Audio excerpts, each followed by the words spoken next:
Hi, welcome to part 2 about teaching small children about money. Now, I already told you that you're not going to let your child spend 100% of the allowance that you give them, or of what they earned. What are they going to do with the extra 50%? Here's how it's going to work. It's mnemonic.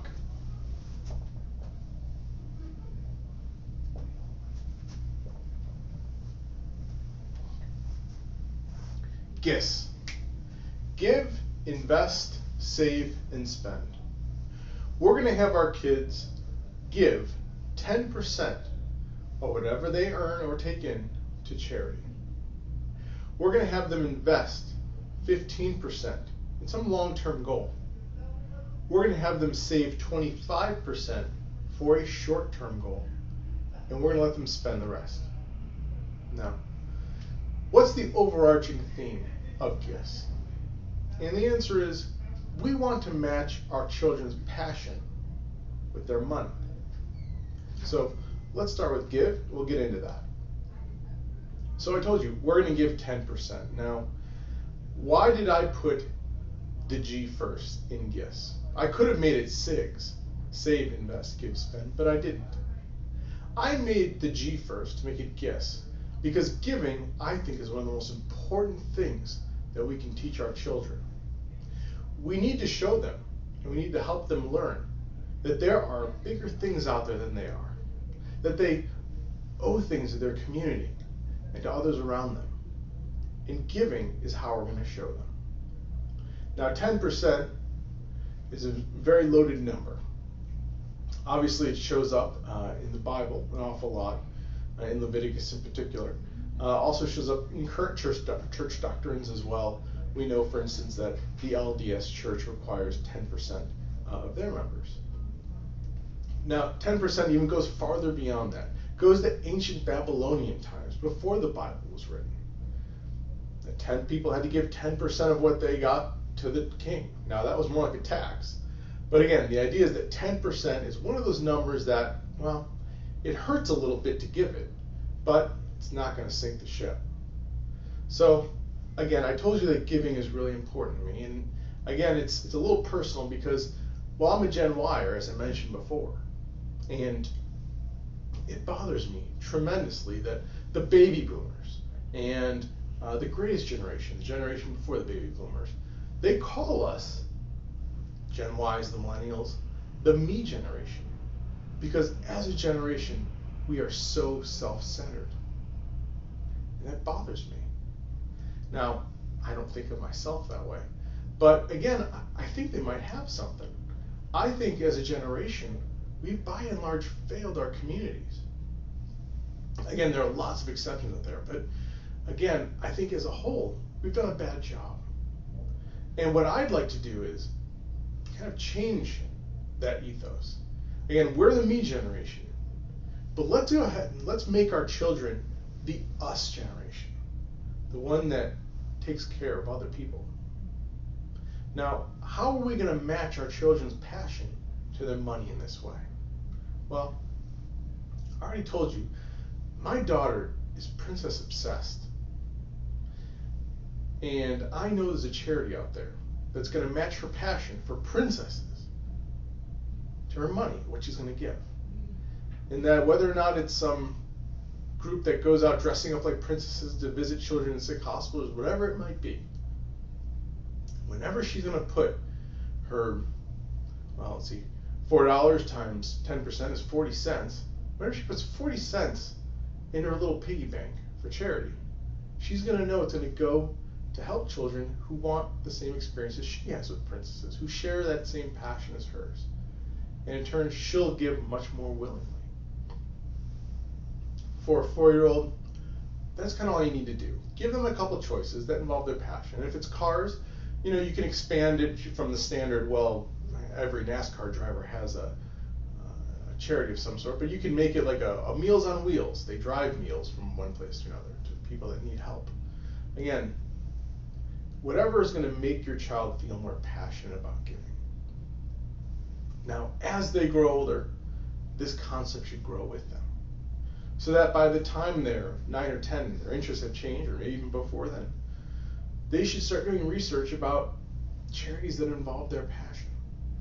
So if by the time they're 10 or 11, fashion is what they love, I'm expecting that for my little girls. They're going to work with charities that give clothes to the needy, or help people, professional women looking to find jobs in industry, dress appropriately, and give them the ability to wear clothes that will dress to impress. There are charities out there like that. And even as they grow older than that, we can challenge them further. And we can ask them questions such as, how much of your money goes to the actual people that need it? I'll tell a quick story on that one. In doing my research for this project, I called up Disney, and I asked them how I could give, or how my daughter could give, to their program, which allows people who are ill and don't have the means to visit Disneyland and have that Disney experience. And they told me that while they, as an organization, do not run that charity, they work with partnering agencies and partner charities to have that program work. So they sent me they sent me an email with a few names on it, and came back with Make-A-Wish Foundation, which is a great organization, which I know people personally who have benefited from it, but again, very large, a lot of administrative overhead. And they sent me another organization called the Children's Wish Network. And I thought, well, that sounds like a much smaller thing. I've never heard of that. So I did more research, and what I found out is that it's one of the worst charities in America. Only 3% of the money ends up going to the children. Again, we need to teach our kids that there are charities out there like that, and that they need to be heady, and they need to understand that they need to do some research ahead of time. Again, for a 4-year-old, not the time to do it. For an 11 or 12-year-old, the perfect time. So that's charity in a nutshell. Now, let's move on to investing. And we're talking about investing, we're talking about something that's 15 years in the future. Now, I already told you in the first part that for a 4-year-old, 5 minutes is an eternity. 15 years, forget about it. So, how are we going to explain that to a little 4-year-old child? The answer comes from my cousin David.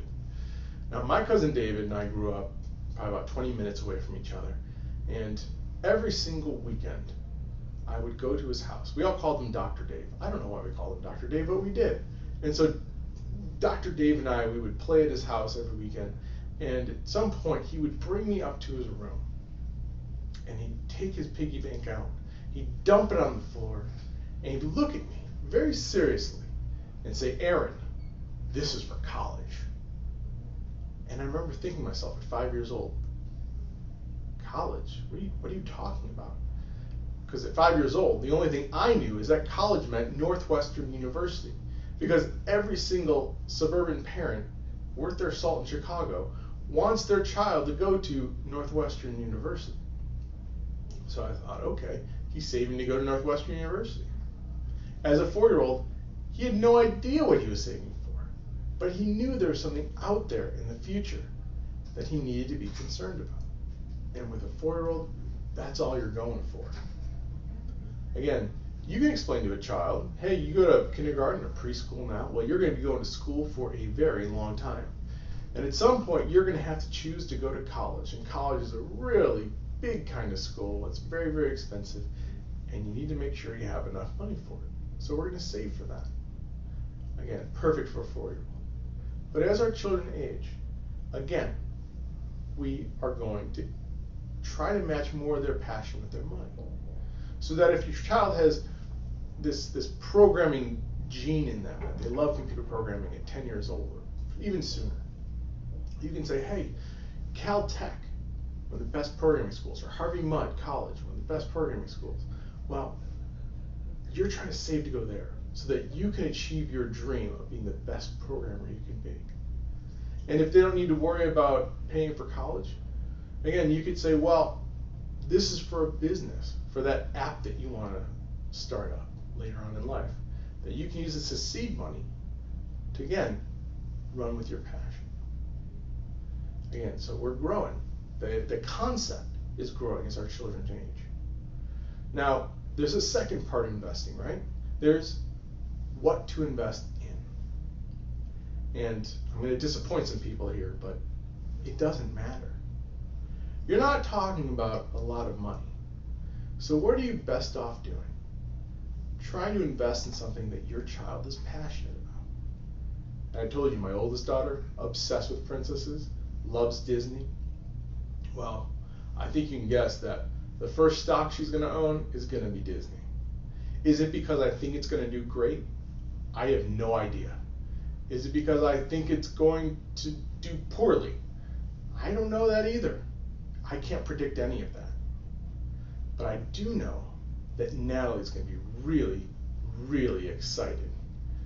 That when the annual report comes out and there's all those drawings on the front of it and probably on the inside, she's going to comb through that thing like crazy. And a little tear is going to form my eye when one year she turns to me and she asks me, "Daddy, what's a balance sheet?" And when we go to Disneyland and we get to the Magic Kingdom and we get off the tram, we see that castle, and she looks at me as she begins to understand concepts of ownership and say, Daddy, I own a part of that castle. And I get to say to her, yeah, you own a couple grains of cement that's in there, but absolutely, you own part of that. Again, it's that piece of wonder that we're going for, that passion. As our children get older, again, we're going to increase that level of complexity so that when Natalie is 10 or 11, she gets to pick her own stock, whether if she's into fashion, we can say, well, pick out a clothing company on the market and have her do a little bit of research. Again, we're not trying to beat the market, because that's a sucker's game. But what we're trying to do is develop a passion within our children so that she says, well, I want to buy XYZ clothing company. And I can ask her why, and she can give me a couple of her reasons. And then they don't have to be, because the PE ratio is such and such.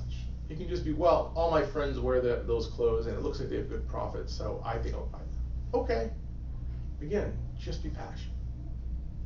And as you get older than that, I can introduce concepts of what a mutual fund is, what different theories of investing are. But again, not okay for a 4-year-old, but pretty good for a 12 or 13-year-old.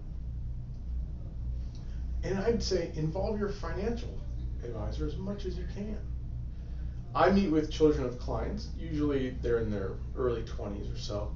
But I wouldn't mind meeting with a 15-year-old or a 16-year-old and trying to get them to understand investing a little bit better. So that's how investing works in a nutshell. Let's go into saving.